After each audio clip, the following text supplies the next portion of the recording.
सभी को मेरा नमस्कार। एक था शहर ज्ञान का नालंदा जिसका नाम, जहाँ किताबें थी अनमोल जो बिखेरती अपना ज्ञान। पर आया एक ऐसा राक्षस जो सब कुछ कर दिया बर्बाद। नालंदा के साथ साथ 90 लाख किताबों को भी कर दिया राख। दीवारें आज भी चीख चीख कर बताती हैं कि किस तरह उसे नफरत की आग में जला दिया, शिक्षकों के साथ साथ मासूम छात्रों को भी मार दिया। आखिर कौन था वो निर्दयी जो इस शिक्षा के महान केंद्र को अपनी धार्मिक नफरत की आग में जला दिया, और नालंदा यूनिवर्सिटी की ऐसी कौन सी खास बात थी जो उसे और भी यूनिवर्सिटी से अलग बनाती है। आइए समझते हैं the dark real history of Nalanda university.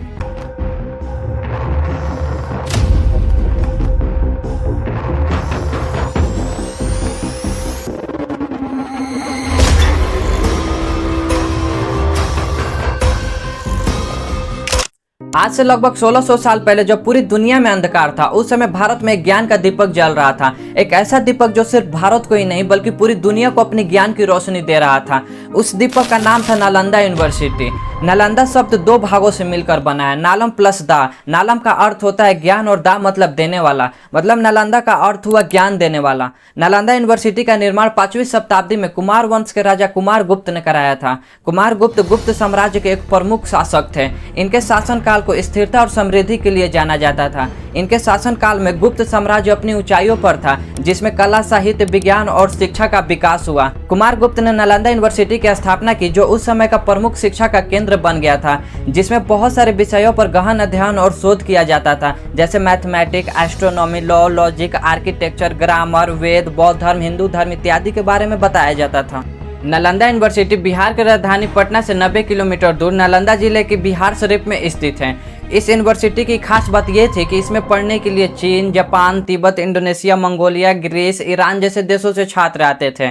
यह यूनिवर्सिटी इतना बड़ा था कि इसमें 10,000 छात्र एक साथ पढ़ते थे, और इसमें पढ़ाने वाले शिक्षक बड़े बड़े विद्वानों में से थे। उस समय नालंदा यूनिवर्सिटी में पढ़ने के लिए छात्रों को एक बहुत ही कठोर मौखिक प्रवेश परीक्षा पास करना पड़ता था। इस यूनिवर्सिटी में 90 लाख से ज्यादा हस्तलिखित पांडुलिपियां थी, और इसकी लाइब्रेरी को धर्मगुंज या सत्य के पर्वत के नाम से जाना जाता था।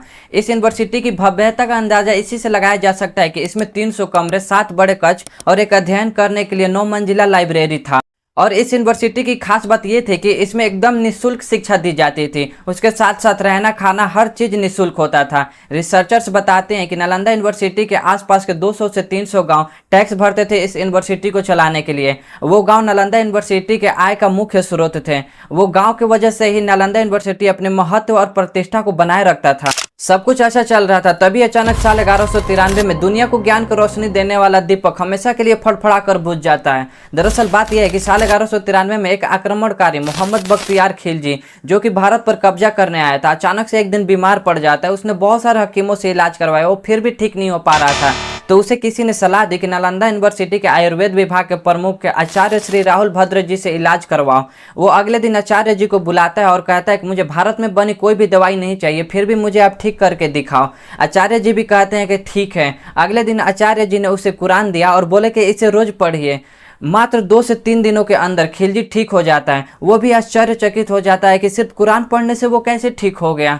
खिलजी को बाद में पता चला कि आचार्य जी ने कुरान के पन्नों पर दवा लगा दिया था, और वो कुरान पढ़ते टाइम अपने हाथों को जिभ से टच करता था, जिससे दवा उसके बॉडी के अंदर चला जाता था और वो ठीक हो गया।